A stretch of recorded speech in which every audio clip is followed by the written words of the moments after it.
Hello, I'm Jack. Welcome to Practical Programming channel. In this video series, you will learn everything you need to get started with WebGPU Graphics Programming. In the last video, I explained how to create a 3D sync surface with both the lighting and the color map effects. In this video, I will illustrate how to use the color map model and the simple surface data function to create a 3D peaks surface. Here is the definition of the peak function. You can see it looks much more complicated than the sync function discussed in the last video. The peak function is a function of two variables, x and z. It can be obtained by translating and scaling Gaussian distributions, which is useful for demonstrating 3D surface plots because it has several peaks and valleys. Here we will use the git tool to clone the source code used in the last video. Here is the download link at the GitHub repository. From this link, you can download all the source code used in the last video. Now, let's open a command prompt window and run the following command: git clone and paste this link. This will generate a WebGPU 25 folder on your local machine.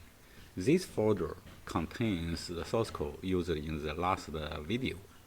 Now we want to change the name of WebGPU 25 folder to GPU 26. Rename GPU 25 to GPU 26 and cd into this new folder, GPU 26. At this point, we are going to start Visual Studio Code with the command code period. This is Visual Studio Code interface. Okay, we can close this welcome page. Now here contains all the source code used in the last video.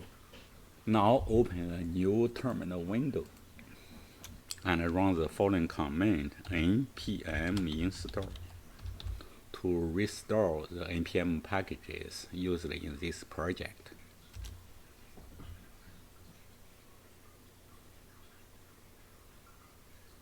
Okay, finished. Now all the installed packages are stored in the node modules folder. First, we need to add the peaks function to the mathfunc.ts file. From the src folder, open the mathfunc.ts file. Now we need to add the peak function here. This function takes x, z, and centers as its input arguments. Here the center parameter lets you set the location for the peaks surface. Inside this function, we define y as a function of x and z using this formula.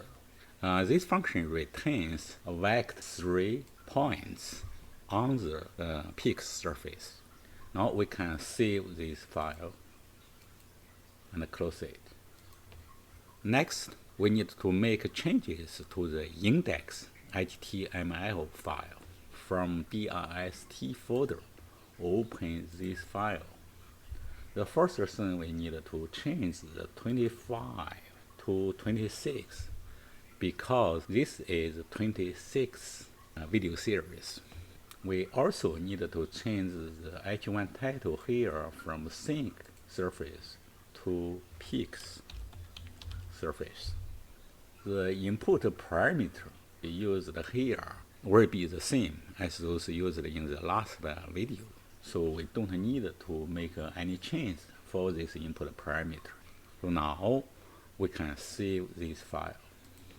Next, we need to make some small changes to the main.ts file. From the src folder, open main.ts file.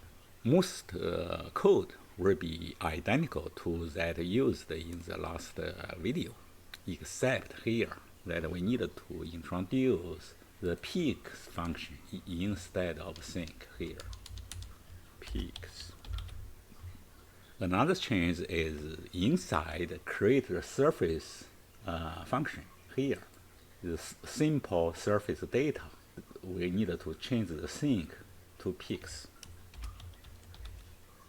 And we also need to specify proper x and z range. Here is 8, we need to change to 3 and 3, z also 3 to 3. And we also need to change the division for x and z, change to 51 here. 51. Here we also including scale and scale well and color map parameter as input for this function. Or the other part of the code is the same as that used in the last video. You can see how easy it is to create the surface with different math function. That is, with this framework set up and following the procedure present here, you can easily create your own 3D simple surfaces in your WebGPU application by simply define your own math functions. Now we finished the modification to the main.ts file. You can save this file here. Up to now, we have finished all the programming. Now we can run the following command on the terminal window to bundle our TypeScript code. npm run prod.